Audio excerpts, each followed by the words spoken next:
Kim, a graduate student at UCLA, was about to begin her second year. Suddenly, she had an onset of bacterial meningitis 2 months ago. Kim was in the hospital for 5 weeks and was discharged 2 weeks ago. Kim currently receives OT 3 times a week. Since her diagnosis, Kim experiences cognitive deficits and memory impairments. After completing an evaluation, Kim's OT will help her become independent in activities important to her, meal preparation and grocery shopping. Hi, Kim. Hi, how are you? Good. I'm Sigal, your occupational therapist. How are you? I'm good. Good. So I wanted to know, can you tell me a little bit about what's going on? Seagal, right? Yeah. Sorry. Well, Okay.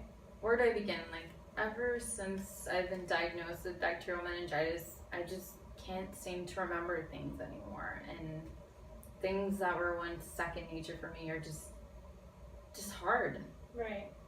Okay, can you elaborate more? What kind of activities do you find yourself doing that you enjoy doing, maybe that are difficult for you right now? Well, I love cooking. My mom works 2 jobs, and I love coming home and making her food. Okay. And I just have a difficult time remembering how to make things. And when I'm in the kitchen, I don't know where things are anymore.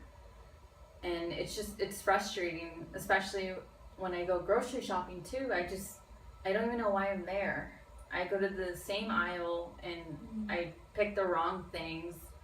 And I just wish I could find a way to be able to do these things again. Yeah, okay. I hear how that could be difficult.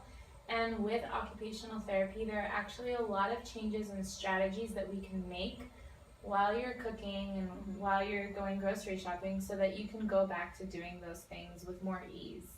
Thank you. I really want to be able to do those things Yeah, again. for sure.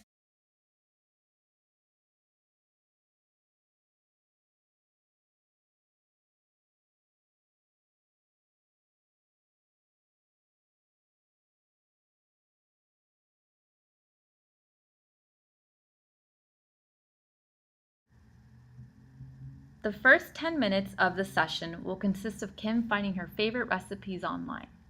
For the next 30 minutes, the therapist will address strategies and adaptations that can be made in the kitchen. Okay, Kim, so I want to show you something. Basically, I printed out pictures of different items and where they are located. Okay, so this is something that you may be able to do at home. So just in case you ever forget where something is, you can always have these pictures up, and that way you'll know where to go to get whatever you need. Okay? And then also, what I did over here is we're going to be making pancakes today. So I made out exact steps of what we're going to follow in order for us to get our final product, and I also printed a picture of that. So this is what we're going to make today, and this is how it's going to look like. Okay? So we're making pancakes. During this session, the OT will provide labels of pictures of items posted on the cabinet to help Kim locate what she needs, provide step-by-step direction to help sequence during meal preparation, and reduce the amount of clutter in the kitchen in order to avoid distraction. The therapist will also address safety by posting signs to turn off the stove and remove any throw rugs that may be considered a safety hazard in the kitchen. For the remaining 5 minutes, the occupational therapist will educate the caregiver about safety and adaptations within the kitchen.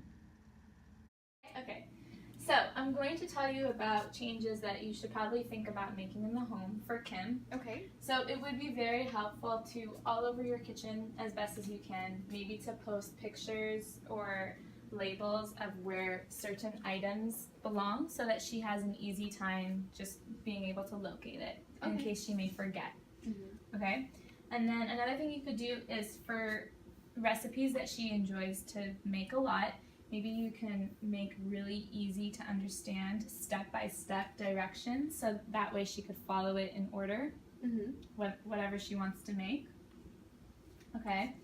And then also in terms of the stove, first of all, if you feel like she may not be safe using the stove, you can always do other things like using the microwave and get, like, maybe you can get ready-made food and use the microwave. But if you think that she can use the stove, what I would suggest is maybe labeling the off, like the where it says off on the knob so that she knows that she should turn it on there. So whether it be in the center, so she knows that it should be off when she's done. And you could also have a label that says to turn it off, okay, because that's very important. And so like I said, there are other options if you're ever worried about your daughter's safety in terms of around the kitchen. So first, there's the Meals on Wheels, which it's basically a program, and they can deliver pre-made, ready-made food, and that is just can always be an easier option if she enjoys that. And then there's also a stove guard that you can use, and basically it'll turn off the stove automatically. So if you think that that would be helpful, but also if you're really concerned about her safety with the knobs, you can remove them. Okay. So you just have to see what you think she can handle, and there are a lot of options, but let me know if you have any questions. Okay, perfect. I don't. Thank you very much.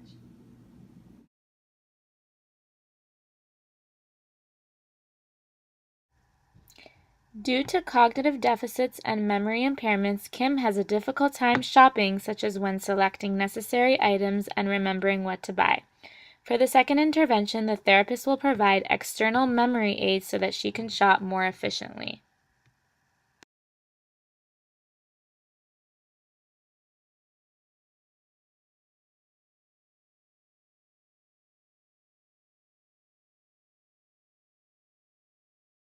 So today what we're going to do is I'm going to show you how to use this app called My Shoppy, and it's basically going to help Kim be able to do her shopping when she's out in the grocery store, okay? Okay. So I'm going to show it to you. First, what you're going to do is you're going to go to the App Store.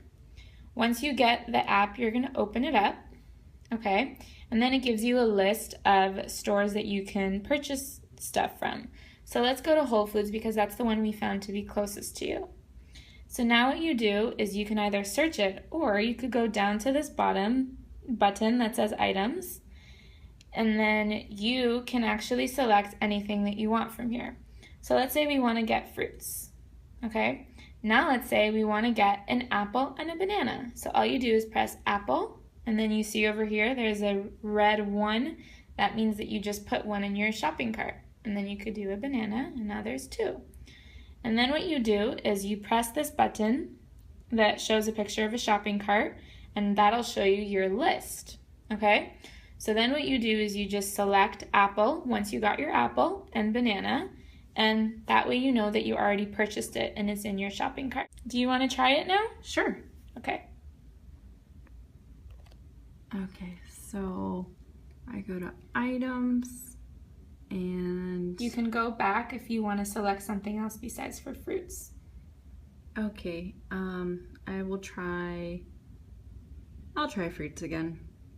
So let's just say I want grapes and maybe kiwi. Okay, And and now it's- to get back to your shopping cart, what do? That's right here. Good. Oh wow, that's really easy. I like that. I think this will actually work. Okay, good. I'm glad.